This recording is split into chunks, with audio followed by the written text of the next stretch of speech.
Saudara yang saya kasih di dalam Tuhan Yesus Kristus, jemaat-jemaat di lingkungan GKI Klasi Solo yang saya kasihi, kita akan bersama-sama membaca dan merenungkan firman Tuhan. Baiklah kita mengawalinya dengan berdoa. Ya Tuhan, kami bersyukur karena kami boleh mendapatkan kesempatan kembali untuk membaca, merenungkan dan menikmati firman-Mu. Kiranya Tuhan sendirilah yang membuka hati dan pikiran kami, sehingga kami boleh mengerti apa yang Engkau kehendaki. Di dalam Kristus kami berdoa. Amin. Saya akan membacakan Injil Matius pasal yang ke-17, ayat 24 sampai dengan ayat yang ke-27, yang demikian. Ketika Yesus dan murid-muridnya tiba di Kapernaum, datanglah pemungut bea bait Allah kepada Petrus dan berkata, "Apakah gurumu tidak membayar bea 2 dirham itu?" Jawabnya, "Memang membayar." Dan ketika Petrus masuk ke rumah, Yesus mendahuluinya dengan pertanyaan, "Apakah pendapatmu, Simon? Dari siapakah raja-raja dunia ini memungut bea dan pajak? Dari rakyatnya atau dari orang asing?" Jawab Petrus, "Dari orang asing." Maka kata Yesus kepadanya, "Jadi bebaslah rakyatnya. Tetapi supaya jangan kita menjadi batu sandungan bagi mereka, pergilah memancing ke danau, dan ikan pertama yang kau pancing tangkaplah, dan bukalah mulutnya, maka engkau akan menemukan mata uang 4 dirham di dalamnya.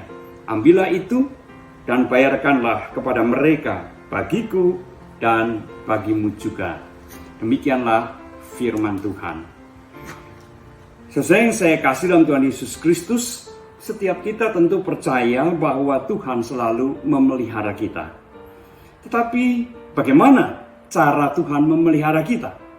Tentu ada banyak cara yang dapat dilakukan oleh Tuhan untuk memelihara kita.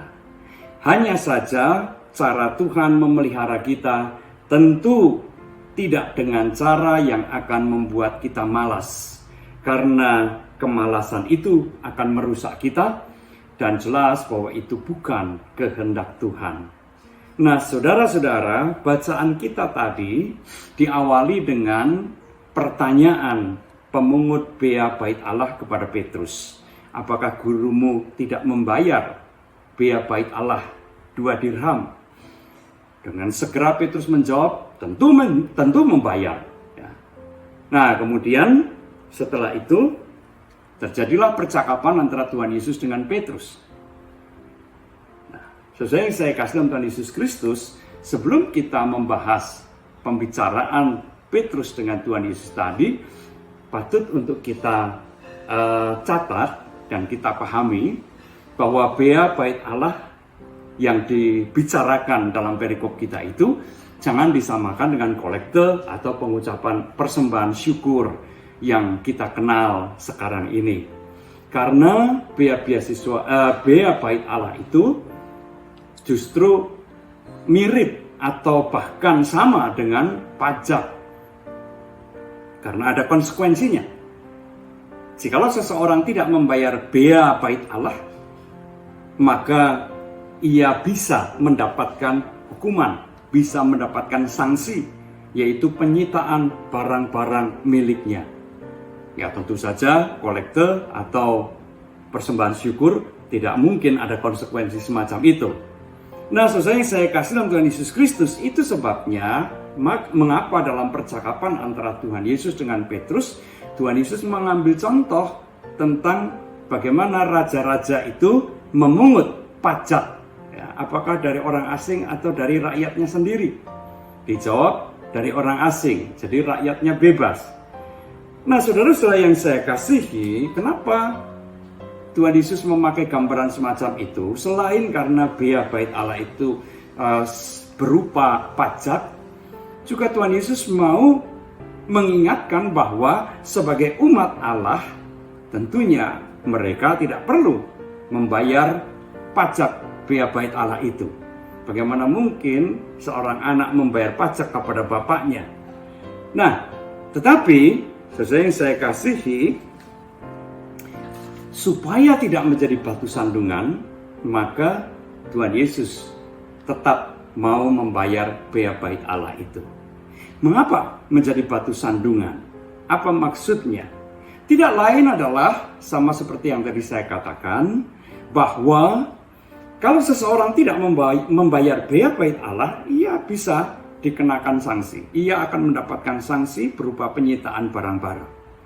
Nah, kalau Tuhan Yesus tidak mau membayar bea bait Allah, maka sangat mungkin para pengikutnya pun akan melakukan hal yang sama.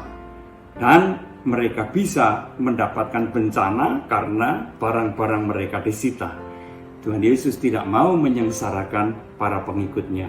Itu sebabnya supaya jangan menjadi batu sandungan, jangan sampai menyebabkan orang lain jatuh, maka Tuhan Yesus menyuruh Petrus membayar bea bait Allah itu.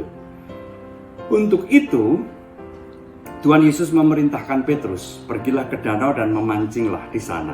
Ikan yang kau tangkap, bukalah mulutnya, di situ akan ditemukan uang 4 dirham untuk membayar bea bait Allah. Saudara-saudara, semudah itukah? Nah, ini sungguh sangat menarik, karena apakah memang benar dengan cara yang sangat mudah itu Petrus membayar dalam tanda kutip pajak tadi? Nah, ada orang yang mengatakan bahwa kalau Tuhan memelihara kita atau memberkati kita, maka kita akan mengerjakan pekerjaan kita dengan sangat mudah, tanpa kesulitan yang berarti, tanpa tantangan-tantangan yang berarti. Menurut saya kita harus hati-hati dengan ucapan atau ajaran semacam ini. Karena kita bisa berpikir bahwa ketika kita sedang bekerja dan menghadapi banyak kesulitan, tantangan, dan sebagainya, kita bisa berpikir jangan-jangan Tuhan kurang memberkati kita. Jangan-jangan Tuhan kurang memelihara kita. Karena apa? Nah, karena banyak kesulitan yang dihadapi. Yang saya kasih di dalam Tuhan Yesus Kristus, semua pekerjaan mengandung kesulitan dan tantangan. Tidak ada pekerjaan yang mudah. Siapapun pasti menghadapi tantangan-tantangan tersendiri di dalam pekerjaannya. Malah pekerjaan yang katanya menghasilkan banyak dengan cara yang mudah justru patut diwaspadai. Banyak orang yang menginginkan kerja ringan, hasil banyak dan cepat. Akhirnya apa? Menjadi korban penipuan. Ya, kita banyak mendengar investasi abal-abal, atau bahkan juga kemudian terlibat dalam berbagai kejahatan. Jadi tidak benar kalau orang mengatakan kalau Tuhan memberkati, Tuhan memelihara, maka apa yang kita kerjakan akan mudah. Tidak ada tantangan yang berarti, tidak ada kesulitan yang berarti. Jangan cepat mengambil kesimpulan seperti itu. Kesimpulan yang menurut saya menyederhanakan masalah dan justru bisa membahayakan. Saudara-saudara yang saya kasih di dalam Tuhan Yesus Kristus, lalu bagaimana kita mesti mengartikan bagian dari Alkitab ini? Pertanyaan yang penting adalah, mengapa Tuhan Yesus memerintahkan Petrus untuk pergi ke danau dan memancing ikan? Bukankah kalau Tuhan mau, ia bisa menggunakan kuasanya untuk tiba-tiba di tangannya, di genggamannya ada uang yang cukup untuk membayar bea bait Allah? Kenapa dia justru menyuruh Petrus pergi ke danau dan memancing ikan? Bukankah sama seperti ketika Tuhan Yesus dicobai di padang gurun dalam kondisi yang lapar? Ia bisa saja mengubah batu menjadi roti untuk memuaskan rasa laparnya. Tetapi Tuhan Yesus menolak untuk melakukan hal itu. Nah, saudara-saudara yang saya kasih dalam Tuhan Yesus Kristus, perintah Tuhan Yesus kepada Petrus ini sangat berkaitan dengan kemampuan dan keterampilan yang dimiliki oleh Petrus. Bukankah Petrus sebelum menjadi pengikut Tuhan, menjadi murid Tuhan, ia adalah seorang nelayan. Ia mempunyai kemampuan untuk menangkap ikan. Dan itu sebabnya mengapa Tuhan Yesus memerintahkan Petrus untuk pergi ke danau dan memancing ikan. Jadi perintah Tuhan Yesus itu tidak lain adalah supaya Petrus bekerja. Dan dari hasil pekerjaannya itu ia dapat membayar bea bait Allah. Nah, begitu juga Allah di dalam memelihara kita. Kita dipanggil untuk bekerja dengan penuh kesungguhan. Mungkin saja kita akan menghadapi berbagai tantangan dan kesulitan di dalam pekerjaan kita. Tetapi bukankah semuanya itu justru akan membuat kita semakin tangguh, semakin kuat, dan semakin berpengalaman di dalam pekerjaan kita? Dan bukankah di tengah-tengah berbagai kesulitan yang kita hadapi di dalam kita bekerja itu, kita tetap menikmati hasilnya, kita tetap mendapatkan nafkah dari pekerjaan itu? Itulah juga berkat Tuhan yang Tuhan nyatakan kepada kita. Jadi saudara-saudara yang saya kasihi, berkat Allah tidak mungkin membuat kita malas atau manja. Berkat Allah itu meliputi baik rezeki untuk kehidupan kita sehari-hari, maupun juga meningkatnya kemampuan kita di dalam menghadapi berbagai kesulitan dan tantangan di dalam pekerjaan kita, sehingga menjadikan kita sebagai orang-orang yang tangguh dan sungguh berpengalaman. Jadi, bekerjalah, hadapi segala tantangan dan kesulitan yang ada. Jangan khawatir, jangan berpikir bahwa Tuhan tidak memelihara dan memberkati kita. Di dalam segala sesuatunya, ketika kita bekerja dengan sungguh-sungguh, Allah sungguh memberkati kita. Amin. Mari kembali kita berdoa.